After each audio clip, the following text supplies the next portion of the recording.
اور یہی وجہ ہے کہ قرآن نے بہت سی جگہوں پر ان کی فضیلت بیان کی ہے۔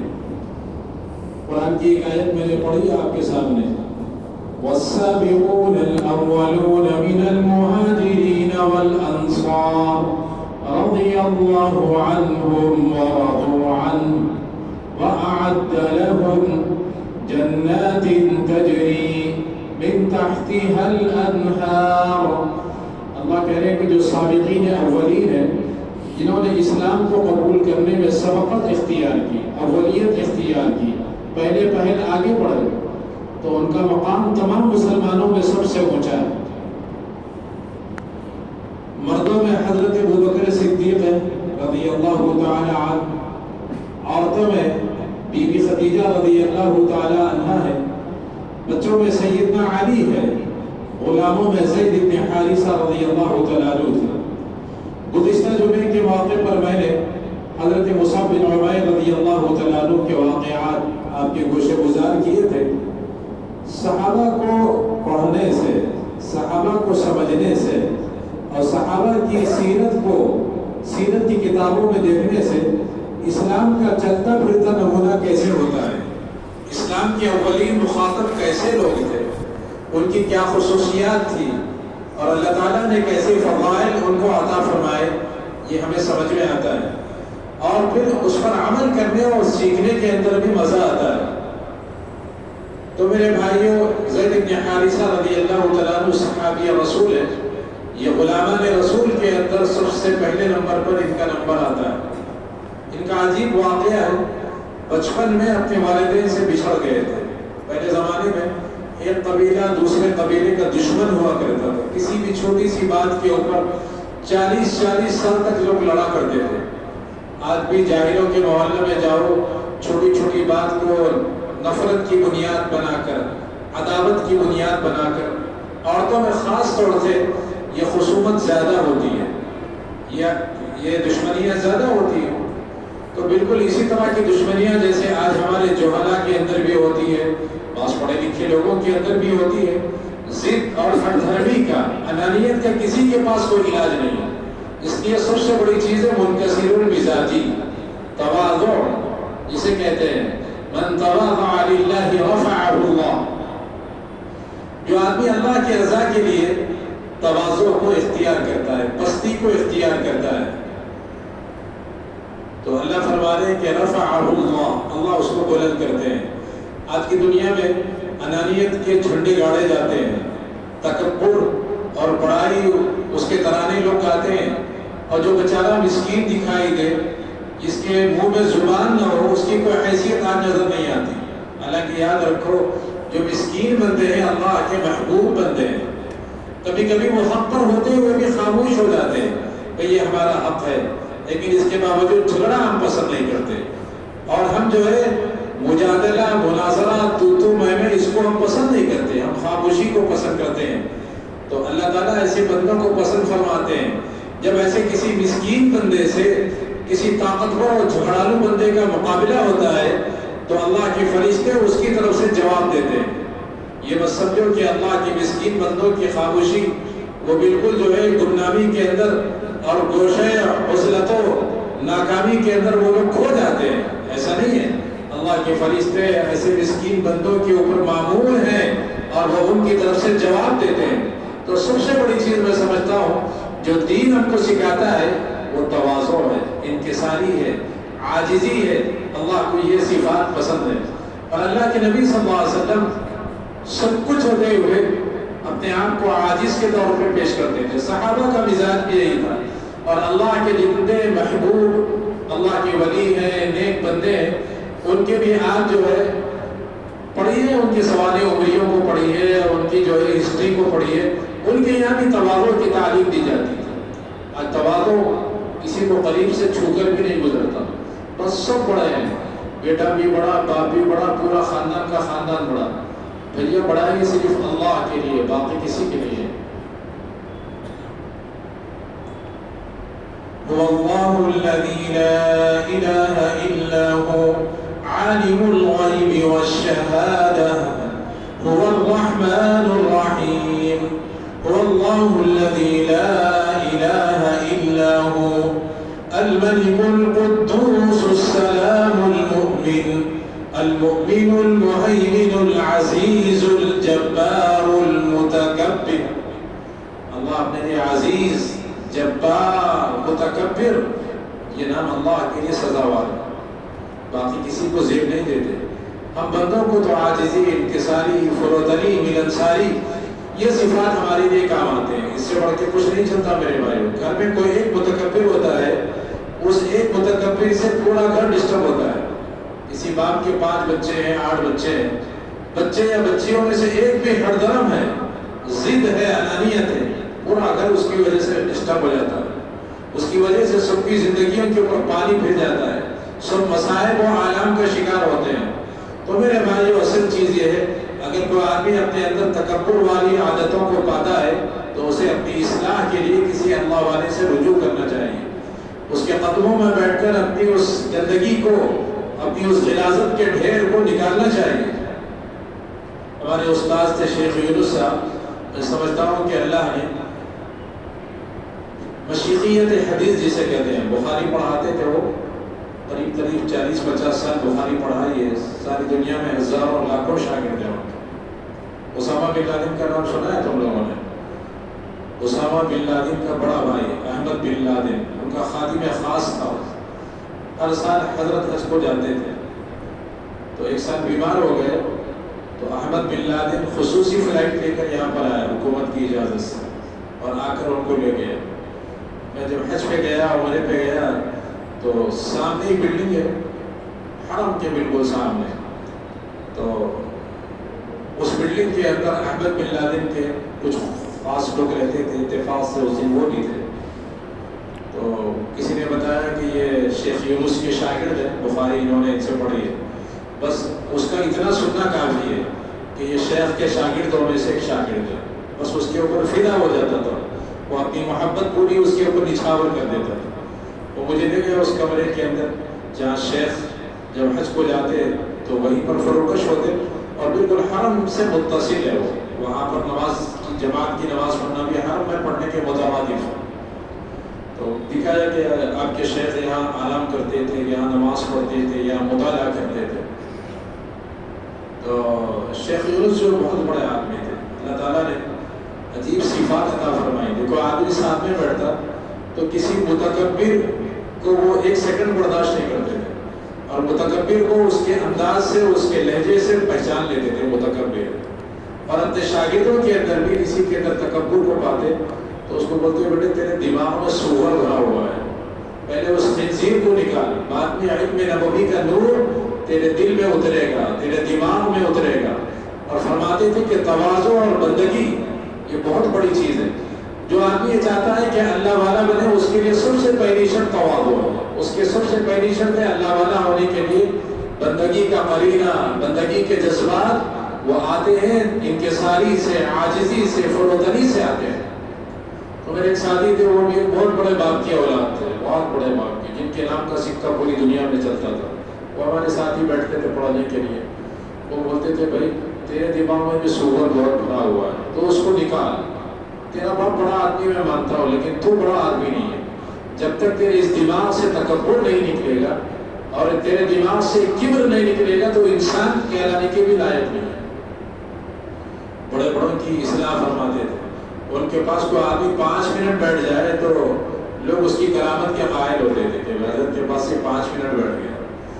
تو نور ہی نور تھا چہرے پہ. جو پڑھانے کے لیے اپنے دولت قدے سے، اپنے حجرے سے نکلتے اور دارالحدیث آتے تو ان کے حجرے سے لے کر دارالحدیث کا جو راستہ تھا وہ معطر ہو جاتا تھا. خوشبو میں بسا کے رہتے تھے اپنے آپ. حدیث پڑھاتے تھے، بہت شوق سے پڑھاتے تھے. 2-2 گھنٹے ان کا درس ہوتا تھا اور سال کے آخری حصے پر رات کو 12 بجے تک، 1 بجے تک کلاسز چلتی تھی ان کی. ایسا حدیث پڑھانے والا میں نے اس ملک میں نہیں دیکھا. اللہ کا کرم ہے کہ ہم نے کچھ نیک بندے دیکھے، ایسے بندے دیکھے اور ایسے بندوں کے سامنے زانو ادب اور طے کرنے کا موقع ملا اور ان کی جوتیاں سیدھے کرنے کا موقع ملا، جن کو دیکھ کر یہ معلوم ہوا کہ دین کیا ہوتا ہے، دینداری سچی کیا ہوتی ہے، اخلاص کیا ہوتا ہے، دلداریت کیا ہوتی ہے، اللہ والے کیسے ہوتے ہیں. یہ ان نیک بندوں کو دیکھنے کے بعد یہ سعادت ہمیں ملی. اگر شاید ان کو ہم نہیں دیکھتے تو دین ہم کو چھو کر بھی نہیں گزرتا. سچ کہہ رہا ہوں، دینداری ان کے پاس تھی. ایک استاد تھے ہمارے جو مشکات پڑھاتے تھے، ان کا بھی 1.5 سے 2 گھنٹے کا درس ہوتا تھا. پورا درس جیسے تحیات میں آدمی بیٹھتا ہے 2 زانوں ہو کر، پورے میرے دورے طالب علمی کے اندر میں نے اس سے ہٹ کر ان کو بیٹھ کر نہیں دیکھا. اتنے ادب کے ساتھ 2 گھنٹے آپ میں سے کوئی بیٹھ کر دکھا دے، میں لکھ کے دیتا ہوں اس کو غلامی. آرام کی بات نہیں ہے. 2 گھنٹے تک آدمی تحیات کی حالت میں رہے. اب تو ہم لوگوں کا حال یہ ہے، بڑی مشکل سے نماز میں ہم اپنے پیروں کو قابو میں رکھتے ہیں. نماز کے بعد بس پیر درد ہے، گھٹنے درد ہے، پنڈلیاں درد ہے، پتہ نہیں کیا کیا درد ہے. اللہ کے نبی صلی اللہ علیہ وسلم کی سنتوں کو چھوڑ کر ہم کہیں کا نہیں رہتے. عبداللہ ابن عمر رضی اللہ تعالیٰ عنہ صحابی رسول ہے. ان کے پاس ان کے ایک شاگرد آئے، بولے کہ حضرت عراق سے میں نے آپ کے لیے دوائی منگوائی ہے. بولے کہ دوائی کیا کام کرتی ہے؟ بولے کہ اس دوائی کے استعمال کی وجہ سے گھٹنوں کا درد، کمر کا درد اور کوئی درد نہیں ہوتا. حضرت عبداللہ ابن عمر رضی اللہ تعالیٰ عنہ نے فرمایا میرے جسم میں کبھی درد ہوا ہی نہیں. اور اس کی وجہ انہوں نے یہ بتائی کہ اللہ کے نبی علیہ السلام کبھی شکم سیر ہو کر کھانا نہیں کھاتے تھے. شکم سیر ہونے کا مطلب سمجھتے ہو؟ پیٹ بھر کر سانس لینے کے لیے بھی جگہ باقی نہ رہے اور آدمی کو چلنے کے لیے دشواری ہو. جیسے ہم لوگ کھاتے ہیں، گھر میں بھی کھاتے ہیں، دعوتوں میں کھاتے ہیں. بھیا کھانا کسی کا بھی ہو، پیٹ تو اپنا ہے نا. بوجھ تو بیچارے اس پیٹ کو اٹھانا پڑے گا، اس معدے کو اس کا سارا بوجھ اٹھانا پڑے گا. تو حضرت عبداللہ ابن عمر رضی اللہ تعالیٰ عنہ نے یہ فرمایا کہ جو آدمی شکم سیر ہو کر کھاتا ہے اس کو عوارض گھیر لیتے ہیں، بیماریاں گھیر لیتی ہیں. یہ پیر کا درد، بوجھ کا زیادہ ہونا، یہ تمام چیزیں اسی کی علامت ہے. فرمایا کہ پوری زندگی میں نے کبھی ایک وقت بھی شکم سیر ہو کر پیٹ بھر کے کھانا نہیں کھایا. اتنا ہی کھایا جیسے میرے آقا صلی اللہ علیہ وسلم کھاتے تھے. صحابہ میں جو بڑی عمر کے ہو گئے تھے وہ لوگ اس بات کی دعا کرتے تھے کہ اللہ اگر ہماری عمر لمبی ہے تو عبداللہ ابن عمر کو بھی اس وقت تک زندہ رکھیے جب تک ہم کو زندہ رہنا ہے. ہمارے خاطر ان کو بھی آپ زندہ رکھیے، کیونکہ رسول اللہ صلی اللہ علیہ وسلم کی سنتوں کا چلتا پھرتا نمونہ اگر صحابہ میں کوئی متبع سنت کامل اور مکمل تھے تو حضرت عبداللہ ابن عمر کی شخصیت تھی رضی اللہ تعالیٰ عنہ. حضرت عثمان غنی رضی اللہ تعالیٰ عنہ نے اپنے دور خلافت میں منصب قضاء حضرت عبداللہ ابن عمر کو پیش کیا. آج تو جو ہے منصب مانگے جاتے ہیں، اس کے لیے چالیں چلی جاتی ہے، اس کے لیے حربے استعمال کیے جاتے ہیں، لیکن صحابہ مناصب سے بھاگتے تھے، عہدوں سے بھاگتے تھے. آپ کو معلوم ہے تو آج تو قاضی کسے کہتے ہیں؟ نکاح پڑھانے والے صاحب کو قاضی صاحب کہتے ہیں. پہلے زمانے میں قاضی کا عہدہ بہت بڑا عہدہ تھا. امیر المومنین یہ مسلمانوں کا خلیفۃ المسلمین کہلاتا تھا. امیر المومنین کے معاً بعد اگر دوسرے درجے کا کوئی عہدہ تھا مسلمانوں کے پاس تو قاضی القضات کا عہدہ تھا. اور اس زمانے میں یہ عہدہ متقی، پرہیزگار، صاحب علم، صاحب ورع، صاحب تقوی لوگوں کو یہ منصب پیش کیا جاتا ہے. جب بارگاہ خلافت میں حضرت عبداللہ ابن عمر رضی اللہ تعالیٰ عنہ کی طلبی ہوئی تو حضرت عثمان غنی رضی اللہ تعالیٰ عنہ امیر المومنین نے فرمایا اے عبداللہ ابن عمر، یہ قضات کے عہدے کے لیے تم سے زیادہ موضوع آدمی میں کسی اور کو نہیں پاتا، لہذا آپ اس پیشکش کو قبول فرما لیجیے. حضرت عبداللہ ابن عمر نے معذرت کر لی. خلیفۃ المسلمین صحابہ اور بھی موجود ہیں، نبی پاک کی تربیت یافتہ فیض یافتہ اصحاب اور بھی موجود ہیں، وہ مجھ سے علم میں بہتر ہے، تقوی میں بہتر ہے. تو حضرت عثمان غنی نے فرمایا میں بھی تو رسول اللہ کا تربیت یافتہ ہوں اور میں یہ آپ کے لیے پیشکش کر رہا ہوں کہ یہ عہدہ آپ قبول فرما لیں. بہرحال حضرت عبداللہ ابن عمر رضی اللہ تعالیٰ عنہ ایڑی چوٹی کا زور لگانے کے باوجود اس عہدے کو انہوں نے قبول نہیں کیا، اسے معذرت کر دی. تو حضرت عثمان غنی رضی اللہ تعالیٰ عنہ نے یہ فرمایا ہے عبداللہ ابن عمر. کون ہے عبداللہ ابن عمر؟ یہ حضرت عمر کے صاحبزادے ہیں، خلیفۃ المسلمین، خلیفہ دوم حضرت عمر بن خطاب رضی اللہ تعالیٰ عنہ کے صاحبزادے ہیں. رسول اللہ صلی اللہ علیہ وسلم کی خدمت میں لڑکپن میں حاضر ہوئے. پوری عمر اللہ کے نبی علیہ السلام کی خدمت میں صرف فرما دی. 80 سال سے زیادہ کی عمر جب ہو گئی تب کہیں جا کے ان کا انتقال ہوا. اور مسلمانوں کے درمیان جب آپس میں نزاع ہونے لگا، جھگڑے ہونے لگے، سیدنا علی رضی اللہ تعالیٰ عنہ کے دور میں، حضرت امیر معاویہ کے دور میں، یہ دونوں دوروں سے دور رہتے تھے، کسی کی مخالفت، کسی کی موافقت نہیں، بس اپنا کام کرو، عبادت کرو، جو لوگ آتے ہیں ان کو دین کا علم دو، شریعت کا علم دو، مسائل کا علم دو، بس یہی کام کے اندر لگے رہے، تعلیم اور تعلم کے اندر، اس سے ہٹ کے کوئی دوسرا کام نہیں۔ صحابہ میں کچھ صحابہ ایسے تھے جن کو مولویوں کے زمرے میں شمار کرتے ہیں، جیسے مولویوں کا کام ہے تعلیم و تعلم، پڑھنا پڑھانا، سیکھنا سکھانا، تو اسی زمرے میں کچھ صحابہ بھی آتے ہیں۔ ان صحابہ کے اندر حضرت عبداللہ ابن عمر رضی اللہ تعالیٰ عنہ کا ایک مقام تھا۔ تو میرے بھائیوں، حضرت عبداللہ ابن عمر کے بارے میں آتا ہے، اللہ کے نبی صلی اللہ علیہ وسلم سے جو عمل ہوا، عادتاً ہو یا عرفاً ہو، ہر اس عمل کی انہوں نے اتباع کی۔ ایک مرتبہ راستے سے گزر رہے تھے، انہیں یاد آیا کہ اللہ کے نبی علیہ السلام یہاں سے گزرے تو یہاں پر اپنی اونٹنی کو اس مقام پر ٹھہرایا اور اس سے اترے اور قضاء حاجت کی، اور قضاء حاجت سے فارغ ہو کر پھر اونٹنی پر سوار ہو کر یہاں سے روانہ ہوئے۔ تو حضرت عبداللہ ابن عمر کے بارے میں آتا ہے کہ ان کے ایک شاگرد رشید ان کے ساتھ تھے۔ حضرت عبداللہ ابن عمر نے بھی اپنی اونٹنی کو اسی جگہ بٹھایا جہاں اللہ کے نبی علیہ السلام نے اپنی اس اونٹنی کو بٹھایا تھا، تو اس جگہ گئے جہاں اللہ کے نبی علیہ السلام نے قضاء حاجت کی، پھر آ کر اونٹنی پر بیٹھ گئے۔ تو شاگرد نے کہا، حضرت لگتا ہے آپ کو قضاء حاجت کی ضرورت تو نہیں تھی، لیکن پتہ نہیں آپ نے یہاں اونٹنی ٹھہرائی کیوں اور یہاں پر استنجا کے لیے بیٹھے کیوں؟ انہوں نے فرمایا کہ میں اس راستے سے گزر رہا تھا، مجھے یاد آیا کہ میرے آقا صلی اللہ علیہ وسلم بھی یہاں سے گزر رہے تھے، تو اونٹنی کو یہاں بٹھایا اور قضاء حاجت کی۔ ایک عادتاً ایک چیز تھی، لیکن مجھے ایسا محسوس ہوا کہ میرے آقا کی یاد آ گئی تو مجھے بھی یہ نقل کر لینی چاہیے۔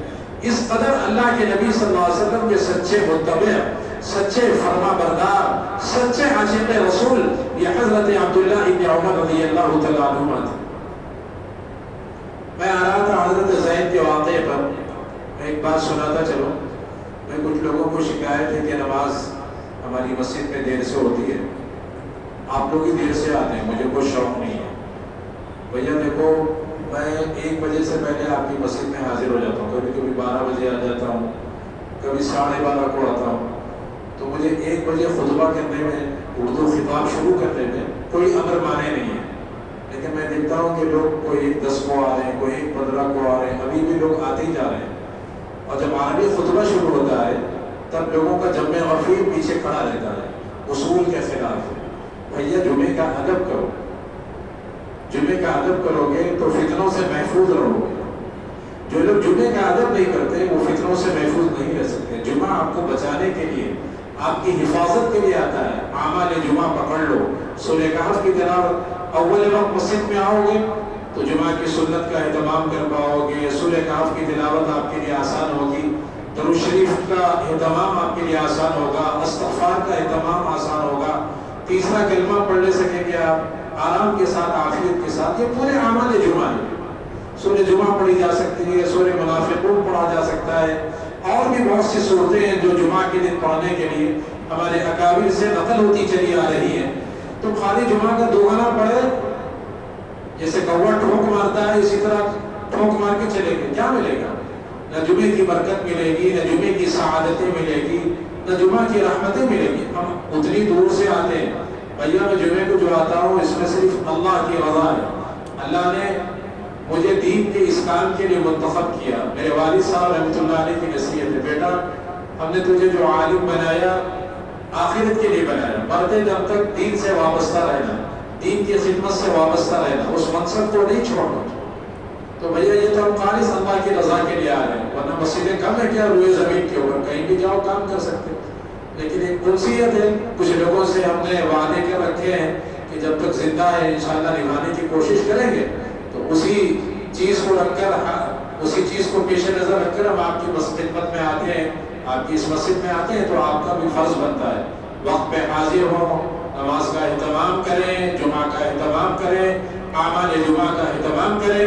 انشاءاللہ جو جمعہ کا اہتمام کرتا ہے تو جمعہ کے اہتمام کی برکت سے اللہ اس کا پورا ہفتہ عافیت سے گزارے گا، اور جس کا جمعہ عافیت سے نہیں گزرتا اس کا پورا ہفتہ بیکار گزرتا ہے۔ یہ بھی لکھ لو، تجربے کی تم یہ چاہتے ہو کہ تمہارا جمعہ پورا اس جمعہ سے اگلے جمعہ تک اللہ کی حفاظت میں رہو، اللہ کی طرف سے خیر تمہارے حصے میں بڑھتا رہے، اللہ کی طرف سے عافیت تمہیں نصیب ہوتی رہے، اس کے لیے جمعہ کو لازم پکڑو۔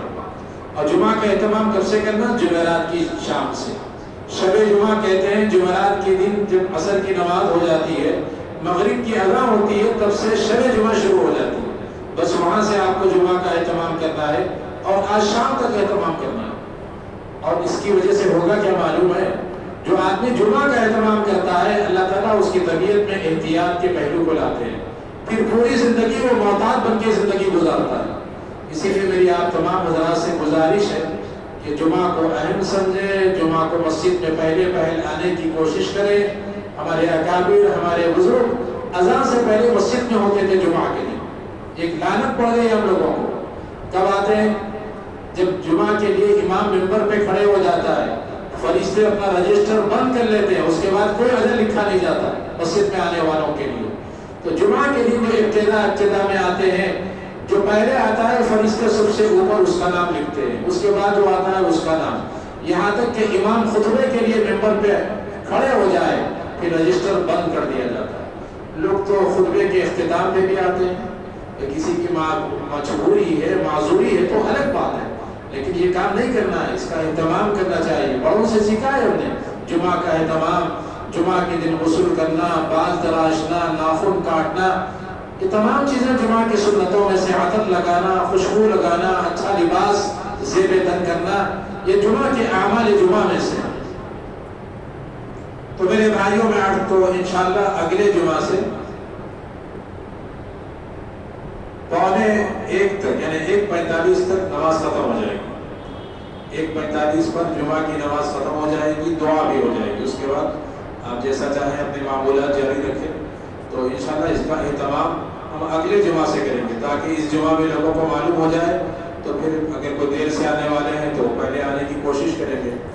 تو میں عرض کر رہا تھا میرے بھائیوں، حضرت زید رضی اللہ تعالیٰ عنہ یہ نبی پاک صلی اللہ علیہ وسلم کے ان غلاموں میں سے ہیں جو بچپن ہی میں جنہوں نے چھوٹی عمر تھی، 9-10 سال کی عمر تھی، اسلام کو قبول کیا تھا۔ ان کا قصہ یہ ہے کہ اپنے والدین سے بچھڑ گئے تھے بچپن میں، اور لوگوں نے حضرت خدیجہ رضی اللہ تعالیٰ عنہ کے ایک عزیز کے ہاتھ لا کر ان کو فروخت کر دیا تھا۔ اس بچے کو خرید و فروخت ہوتی تھی، غلاموں کی تجارت ہوتی تھی پہلے زمانے میں۔ حضرت خدیجہ رضی اللہ تعالیٰ عنہ نے اس غلام کو نبی پاک صلی اللہ علیہ وسلم کو ہدیۃ دے دیا، اور اللہ کے نبی صلی اللہ علیہ وسلم نے اسی وقت آزاد کر دیا حضرت زید رضی اللہ تعالیٰ عنہ کو۔ حالانکہ ابھی آپ نبی نہیں بنے تھے، منصب نبوت کے اوپر فائز نہیں ہوئے تھے جب کا واقعہ ہے۔ ادھر ان کے والدین جو قافلے کے اندر بچہ بچھڑ گیا تھا، یہ واقعہ سیم ان کا بھی ہے۔ حضرت شیخ احمد کھٹو احمد آباد کے اندر جن کا مزار ہے، ان کا بھی بالکل اسی سے ملتا جلتا واقعہ ہے۔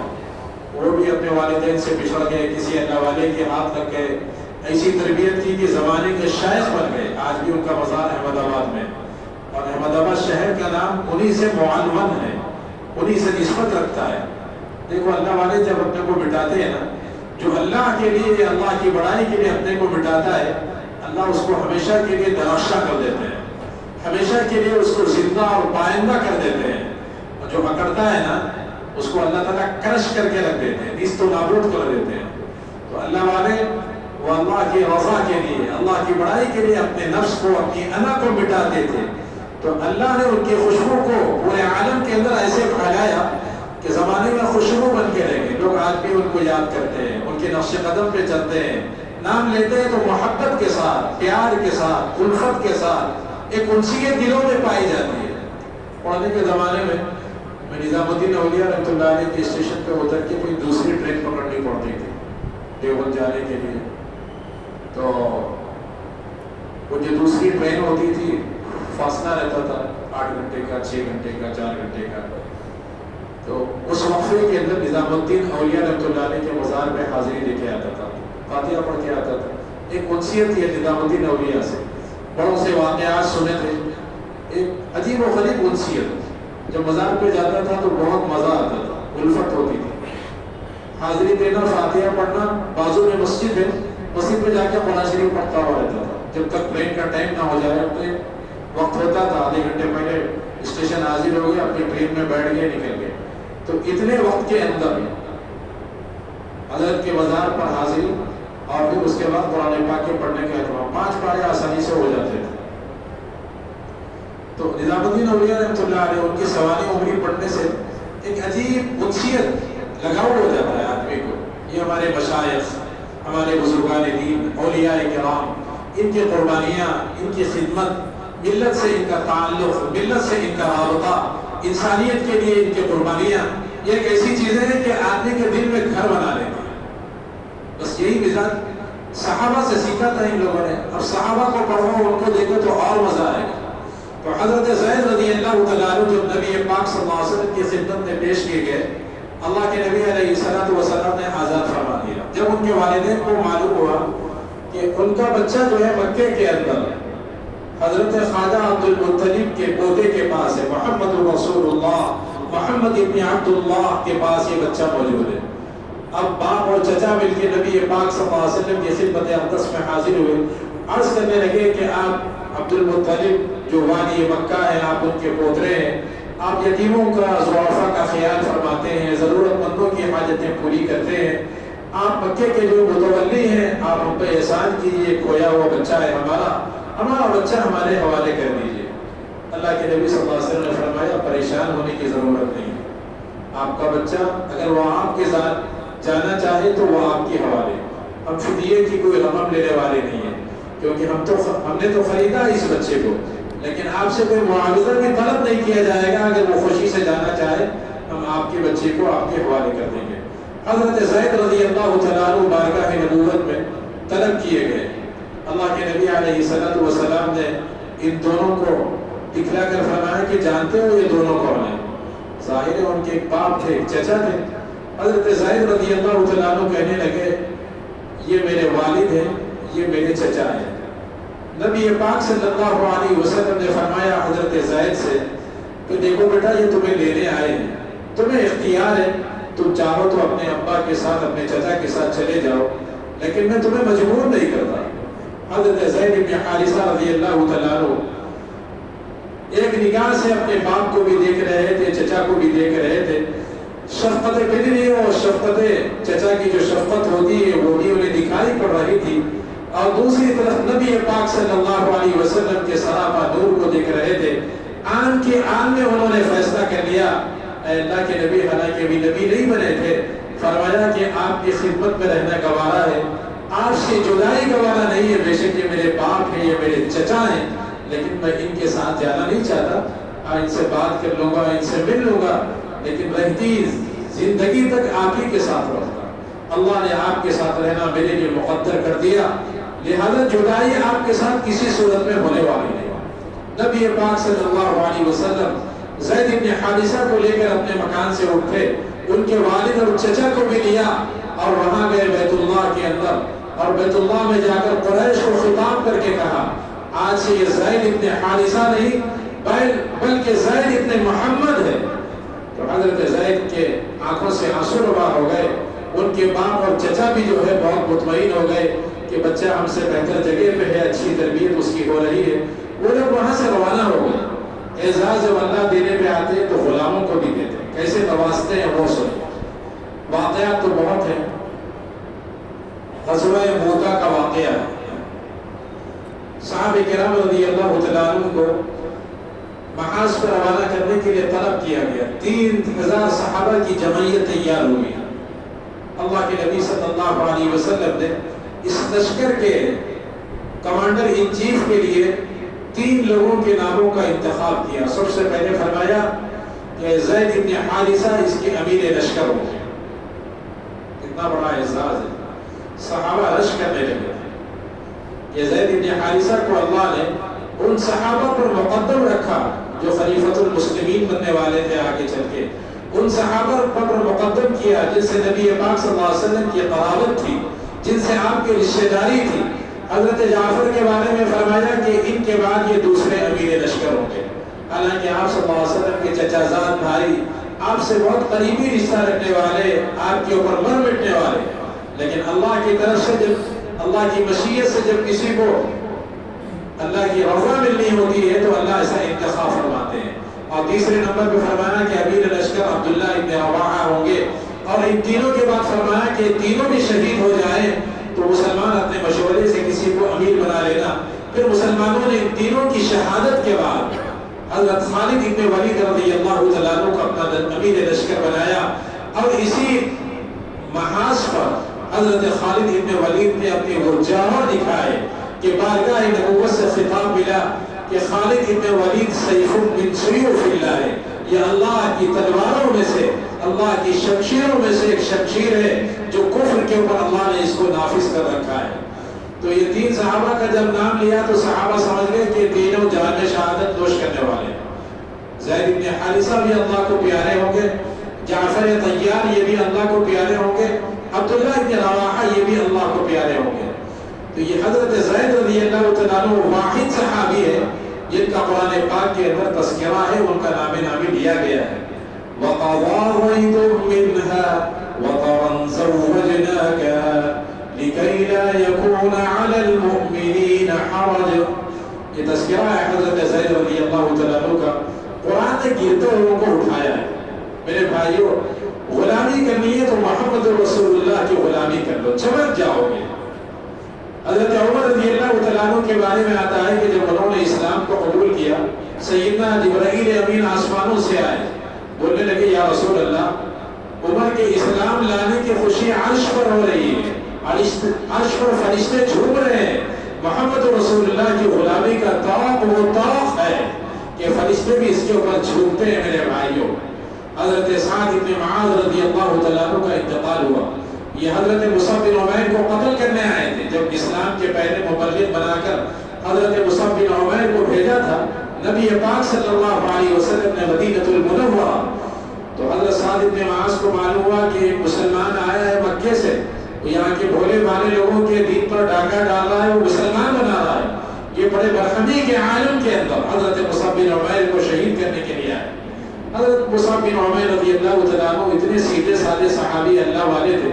انہوں نے فرمایا کہ آپ کی یہ خشمگی نگاہیں اور آپ کا یہ غصہ و جلال، تھوڑی دیر کے لیے آپ ہماری بات سن لیجئے، پھر آپ ہمیں قتل کرنا ہو، مارنا ہو، جو کرنا ہو کر گزری.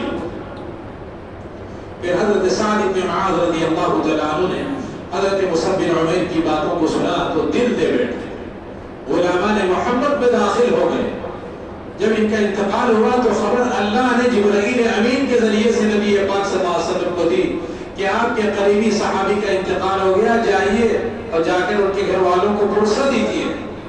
نبی پاک صلی اللہ علیہ وسلم صحابہ کی جمعیت کو لے کر اور صحابہ کے جھرمٹ کو لے کر مسجد نبوی سے روانہ ہوئے.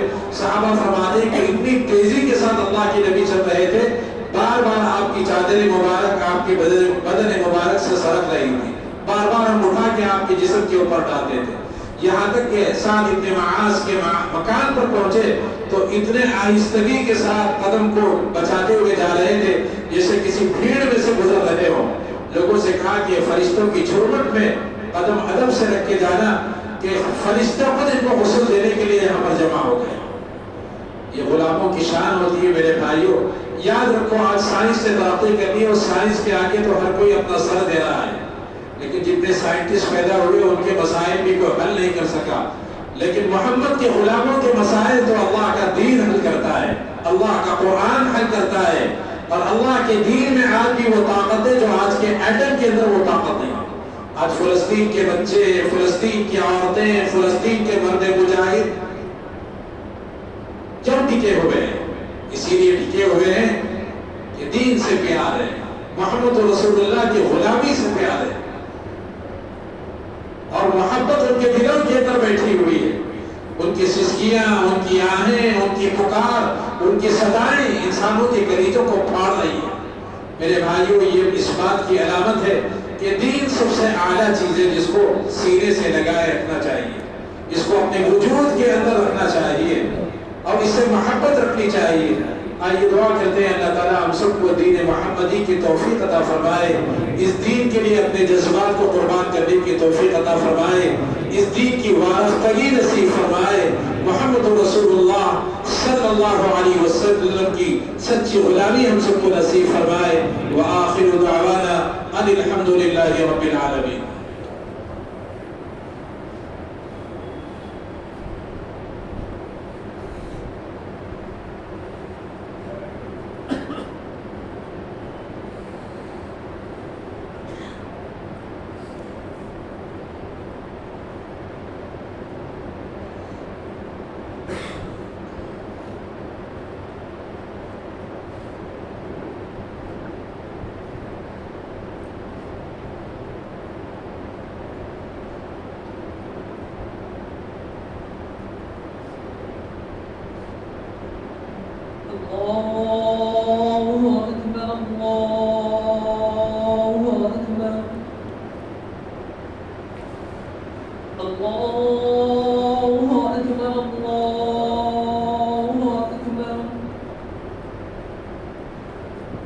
أشهد أن لا إله إلا الله أشهد أن لا إله إلا الله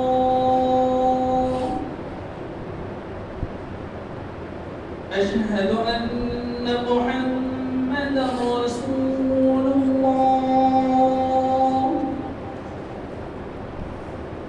أشهد أن محمدا رسول